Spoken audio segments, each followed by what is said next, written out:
As we get started, you'll notice that there is a sense inside of you, a sense of expectation from yourself, a sense of wanting to achieve a certain state. And just notice that it's there all the time. But just for this moment, I want you to know there are no expectations from you. There's no wanting to just get rid of the feelings that you don't like yourself to have. You don't like to feel weak, a lot of because what's happened to you. You want to feel in control. And notice that that urgency is there to get rid of those weak parts of you. And as you notice that, I want you to know that not forever, not even for the whole day, but just for this moment, if you could relax around the expectation that you have to do anything. Also notice how good it feels, even just for a moment, to not have this expectation of yourself. Notice how hard you work to be perfect, to give yourself the things that you want, which is good. It's a sign of self-care. But also notice that it's there all the time. Even the times you can't really do anything in that moment, you still have this expectation. Why are parts of me still weak? Just for a moment, take away that expectation. And when you're able to take away that expectation, just for a second, suspend it. Sometimes you see yourself as someone that feels emotional when she shouldn't. When you realize you've relaxed that expectation and you're just curious, but not expecting, let it be just what it is, without expecting to perform or feel any which way. And notice how good it feels to not have to expect. So you can just let go of that sense. And as with a very curious, playful mind, all you're doing is just experimenting something new. And you remember what it's like to just be curious, but not really have much expectation. As you care about yourself and say, the more I ask myself, why can't I just do this already? The more I'm putting myself in fight or flight. And in fight or flight, a lot of things happen that you already know about, which is adrenaline and cortisol. But one of the important things that happens in fight or flight is that the hippocampus, responsible for learning, growing, memory, sensible decision-making, shuts down. We don't flourish, grow, and learn in environments that are full of pressure. That's only a short-term mechanism. But in the long run, how people thrive and learn and grow is by cultivating curiosity, creativity, forgiveness with self, learning, understanding, not by putting some unrealistic pressure of being able to change very quickly. That being said, that doesn't mean that we're not going to work on it. That just means that you'll approach yourself with a little bit more forgiveness. And when you find yourself slipping up, you'll be your own best friend. And you'll say, hey, it's totally fine. I messed up on this one time. This is not an indication of everything I'm going to do in the future. Me slipping up today doesn't mean this is how I'm always going to be. I am improving every single day, and you have proof of that. You have shown yourself time and time again that you have not stood still, that you have not been stagnant, that you have in so many ways improved. And you'll see as you look back, just even over the last year or two, you'll notice the big changes you've made, and it stands to reason that if you made those, you will continue to improve. Even in relationships, even though sometimes you get triggered and you get emotional and you do miss someone that you don't want to miss, and you feel hurt when you don't want to be hurt, and you feel emotional when you just want to be emotionless, that it's fine. You can continue to work on that. And there will be a day when you'll have those things. And as you look back, you'll notice that you actually do believe that to be true. That you don't in any way think that you can continue to be exactly this emotional. Not 6 months from now, not 2 years from now, not 5 years from now. It's just a matter of giving yourself a little bit more space. I want you to ask yourself hard, concrete proof that you know that other people don't hurt this much sometimes, suffering more after a breakup than you are. And as you realize that, it tends to ease your suffering just a little bit, knowing that there's a lot more pain in the world than you thought, that you have no way of knowing if your ex does not feel hurt for sure, that it's very possible that people, as they reputably are known to do, will hide their pain. Majority of them that don't like to talk about their pain, that deep inside a lot of them cry themselves to sleep at night. And it's very possible that you've had an image of people, most people, as being happy and being able to get over things really fast and things being really easy for them. I want you to entertain the possibility that statistically things are not easy for people. That statistically, just by the number of people that are on Prozac, just statistically the number of people that commit suicides every year, just the number of insurance claims that are filed for therapists and psychiatrists, just by that alone, it is a fact that things are not easy as they seem for most people. And as you just let that sink in, you realize that as severe as your pain may feel sometimes, you are not alone. You may have suffered a lot, but you're suffering with other mankind that has suffered, some of them as much and some of them more. That a lot of times when people look at you and see you, when they haven't talked to you, don't know all your pain, but in the same way, you may come across people that you think are so happy, but the fact is that they actually may not be. We're not even talking about some random people. Let's talk right now about your ex. Would you just entertain the possibility that he was just as affected, but is doing a good job at hiding it from you, much like you are doing a good job hiding from him? In this moment, does he know that you were panicking? Same way you don't know when he panics. Also, people have different ways of handling their pain and different ways of reacting when they're rejected. Some people immerse themselves. Some people have an affair. Some people work a lot. Some people drink a lot. Nobody might know that you're going through a breakup unless you tell them. There's not any way that someone can spend that amount of time with someone and not feel anything and not be hurt when they're broken up.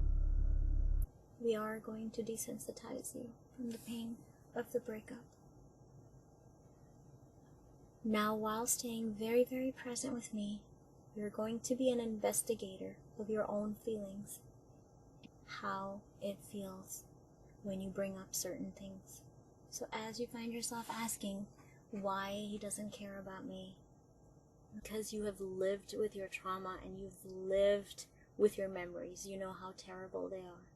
But to him, just like something if you haven't experienced, you wouldn't know. Maybe he is just not as sympathetic and understanding, that he can show that he is sometimes, but he doesn't understand how that one act may have affected you. That in that moment, he did that with insensitivity, but not really meaning it to be as hurtful as it was for you. And you hate that. You hate having to feel not in control. But as you start to see a dual point of view, yours and his, simultaneously, your hurt starts to melt, knowing that he didn't do it to be insensitive. And just for the sake of experimentation, what would it be like if you didn't have a certain expectation of how much someone should care? That is going to engage your prefrontal cortex, your logical brain, and that's all we want. We're not looking for a transformation, but just the idea of what it feels like if you had no idea what to expect of how much someone should care about you. It's going to be difficult because you may not have existing neural pathways for that kind of thinking, but we're going to be very patient. Give you a moment with that. Notice what, just imagine for a second what that would feel like. And as you do that, bring up what an expectation feels like of how much someone cares, and you notice there's so don't have, if you cannot what to expect of how much someone cares. Whatever comes your way, you seem to just be content with that. So as you go back and try to expect him to care, you realize that you're just happy with whatever you perceive. And you realize that this opens you up to be with more people, to experiment more with relationships, because you don't have this fear of having your expectations not met. And you realize that it's so much more fun that way. That expectation feels like this very needy, clingy feeling that you don't like. It's not in alignment with who you are. All you can really feel is, wow, anything that comes my way, I can be happy with. That having that expectation is almost like setting this standard that's keeping me from having anything less than that. Feels like a lack. And that you don't really like that, and you don't really want that anymore. And as you start to realize that you would rather be happy with everything and anything than having to expect. And think of how much having to expect limits your options. Do you want to limit your options? Notice that as you just gently ease the expectation that every little thing that he or anyone else might do for you feels very fulfilling, because there was nothing to judge it against. There was nothing, well, yes, he did this, but not in this exact way. And feel how limiting that now feels to think about it that way. And as you gently ease the expectation even more, and you think back to expecting more from people, it seems like a ridiculous idea now. Try to think in this moment of expecting certain very rigid standards from him of how to be a better boyfriend and how others to be better friends to you, and realize that that feels very limiting. Go ahead and try to find a reasonable thing to do to expect a lot, and in the exact same way you want it, and you'll feel yourself rejecting it. You can't even find it a good idea anymore to have high expectations, because you realize life is too small that way, and you're tired of living small. You realize how much more you like people when they don't expect much from you, but are just happy and excited when you do something nice for them, versus somebody that has the mindset, well, you didn't do that, I understand you did that, but not in the way I wanted. Notice how that automatically just kind of repels you. And notice how you don't want to be on the other end that's expecting very rigid standards of someone, but you just want to be a happy receiver. And notice that it's your choice to not have those tough standards, while also simultaneously seeing that people have different ways of caring. And they show love in different ways, and it's all relative in how they were raised and the experiences that they've had. And you will find no two people that think the exact same things are considered love. That you'll notice that there's even huge differences between two best friends.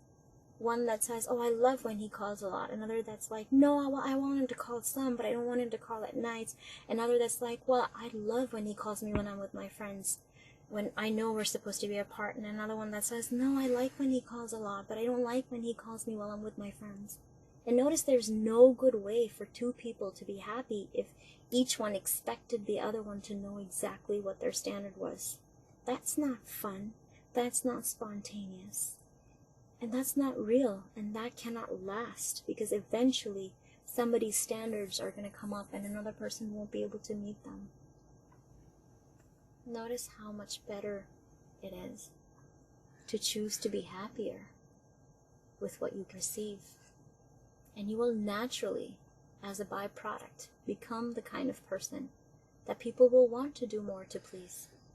Because you won't have this expectation, and it won't make you rigid and harsh. It'll add this softness and this playfulness. And we're all drawn to someone that's playful and that can let things go. And notice that you're free to experiment. You're free to do whatever you want. That as you stop being a rigid mom to yourself, you'll realize that you're letting the playful parts of you play. If you want to respond to a text, you can. If you want to break up with someone, 5 minutes later change your mind and you want to get back together with them, that you can. All you have to do and realize that those are not really your standards. Those are tough standards that were placed upon you at a young age. That the real you wants to be soft and gentle and forgiving of herself, and allow herself to play and experiment, because not everything is life or death like it seems in fight or flight. That it's okay that you slip up and you say things that make someone react harshly. Doesn't have as big of a consequence like it can seem at first. If you slipped up and got mad and then he got mad as a result of it, notice that as you see the future, you see that that's not even that important. Few days or few weeks from now, when both of you are out of fight or flight, to both of you, it won't even seem like a big deal. So why not choose to ease the fight or flight earlier? Notice you're free to play, free to feel, free to experiment, because you have, much like no expectations of him, you have lesser expectations of yourself and how you're supposed to feel and what you're supposed to accomplish. And notice that as you give yourself the freedom and creativity to play and grow, that you'll learn and get to where you want to go a lot faster than causing divisions within yourself. The part of you that just wants to be free and not criticized and judged by you for having to improve really, really fast. That you can forgive yourself when you make a mistake. You can slip up sometimes. You can text people the wrong thing sometimes. Someone can get mad at you, and that's okay, that's their stuff. You don't blame yourself anymore. No matter how mad someone gets at you, you don't get mad at yourself anymore. If someone rejects you, you just choose to forgive yourself and be okay with it. And you'll notice something beautiful in allowing them the freedom to reject you sometimes and not meet your standards. You're actually freeing yourself. You're the one that's free as a result, not them. It may seem like you're giving them permission, but you're actually giving yourself permission to be happy, even in moments that they don't respond to you how you wanted them to. You are more free than you thought. It was just you putting the pressure on yourself. But notice that that doesn't have to be anymore. You're gentle, you're kind, forgiving to yourself, allowing other people to say mean things sometimes. In fact, I want you to picture in your mind right now your ex making a mean comment at you, and you'll realize that it doesn't even bother you. Go ahead and picture a mean comment, and you'll realize that you've given him permission already to be mean sometimes, to be who he is sometimes. But notice that ultimately you're the one that's going to benefit from the lack of fight or flight, from the lack of cortisol, from the lack of adrenaline that when it's released is toxic for your body and it's meant for running and for fighting, but when you actually don't do the physical act of running and fighting, it gets stored back in your cells and leads to premature aging, to wrinkles, to cellular death, to organ decay. You notice that when you get mad for him saying something mean to you, in a way you're punishing yourself and torturing yourself by getting mad. Versus in instantly forgiving, you're allowing yourself peace, lack of fight or flight, lack of adrenaline, which automatically makes room for better hormones like serotonin and feel-good hormones like dopamine. And notice that that lack of fight or flight at first is going to feel like boring because you're so used to the fight or flight. When your thoughts slow down and have less triggers, it'll become something more beautiful as your brain increases your dopamine receptors, because now there's not as much of it just floating around. You'll find that that peace will turn into joy, creativity, and notice how it will help you create the kind of life that you've wanted when you're not easily triggered. When you do lower your expectations, and don't see anything wrong with lowering your expectations. It's freeing up your time, isn't it? It's freeing up your time to not get mad. It's freeing up your time to choose to be more forgiving. You don't have to do activities with people you don't want to do while still being in their life and allowing them to be in yours. You can just have fun with someone, and they don't have to mesh in every single way with you, because that opens up your options so much more. And it's so much more fun. You feel so excited about even the possibility of having more options and being less triggered, and you can't wait to go out there and feel these things. You can't wait to go out there and experiment with someone saying something harsh and you not even feeling triggered, because you've made that choice. And once you've seen the benefit, your brain cannot now unsee the benefit of feeling less triggered.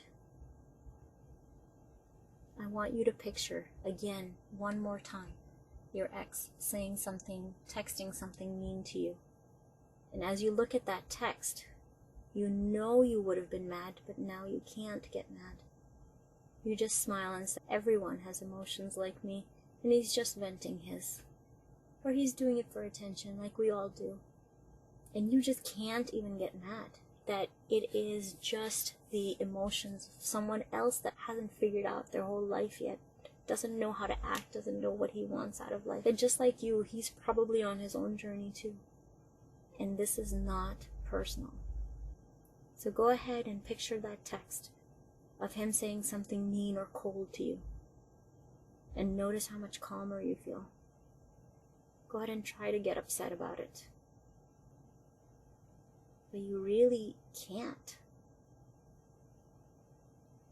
In fact, I challenge you to try. But all you can really think about it, this is normal. Everyone says those type of things, and that's okay that sometimes that does happen to you as well. But the fact that you can move on very quickly, that's resilience. That's where life actually starts to happen. Because all that bullshit is out of the way, and real life can begin to happen. Real creativity, real productivity. You going after the things that you've wanted.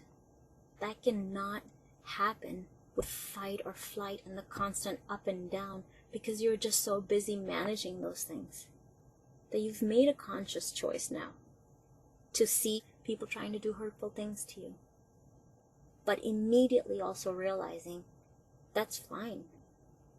What's the real harm that's been done to you because of one comment? And the real fruit of your labor is that you will not have to deal with that constant up and down. And notice how much more appealing that is to you.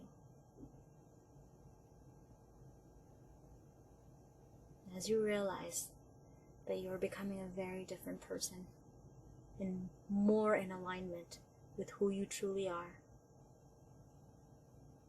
Happy, joyous, courageous, peaceful, spontaneous. That as you become more and more that, you're so excited. And you feel yourself feeling relieved. Relieved to unload some of those burdens that were coming from high expectations of yourself and of others.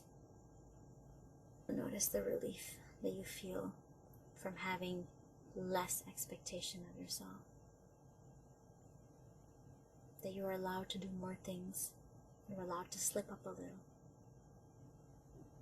And notice it's not as harmful as you might have made it out to be, to make those little mistakes and slip up. And notice how rejection doesn't seem to have that much of a sting anymore either. That rejection doesn't mean what you thought it meant. It's not an attack, but rather just a reaction someone's having at that moment because of sorting through their own version of trauma. That it's just the normal ups and downs. That it just feels personal, but it's really not. And you've chosen to be happy with a lot more. So take a moment to enjoy the new realizations.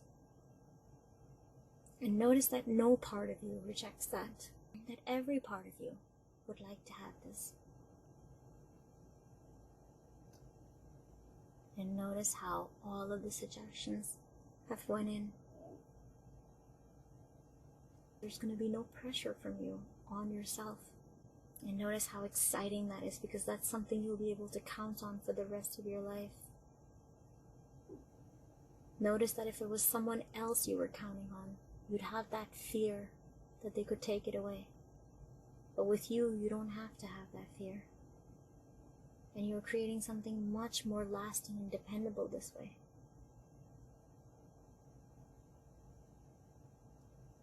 Notice how you now feel like people don't have to do that much for you. And notice how good that feels. You're okay with people doing a little less. Because you've seen the value in that. Because you've seen the value of sending a positive message to your psyche as you learn to be okay with people doing less. Because the less dependent it is on something that can be taken away from you, the more you're creating something true and something lasting. And you would rather have that than something that can be taken away on a whim by someone else. Notice what a strong statement you're making to your trauma as you tell yourself, I'm counting on things that I know I can give myself, rather than outside factors. Outside things and people are meant to amplify how good you feel inside already. They're not meant to be a substitute for your relationship with yourself. As you go to bed tonight, you're going to have some dreams that you may or may not remember. That might be good or bad because it's your body's way of venting some of the older beliefs. You might have a dream about somebody rejecting you or you feeling sad. Remember, that's your brain playing the scenario so it can vent it out. So any dream that you have, good or bad, is actually a good dream. Because any dream that you remember more likely is going to be the venting stage. And now as we wrap this up, you start to be more aware of where you are physically, where your car is located, and what your surroundings looked like back when your eyes were open. You start to feel excited about the idea of, in a moment, opening your eyes and seeing what's around you and going back to an alert, awake state. Your eyes start to flutter in an effort to open slowly. And whenever you're ready, you will open your eyes and you will look around and you will name 5 colors that your eyes naturally land on. 1, 2, 3, 4, 5. Your eyes open, you're wide awake.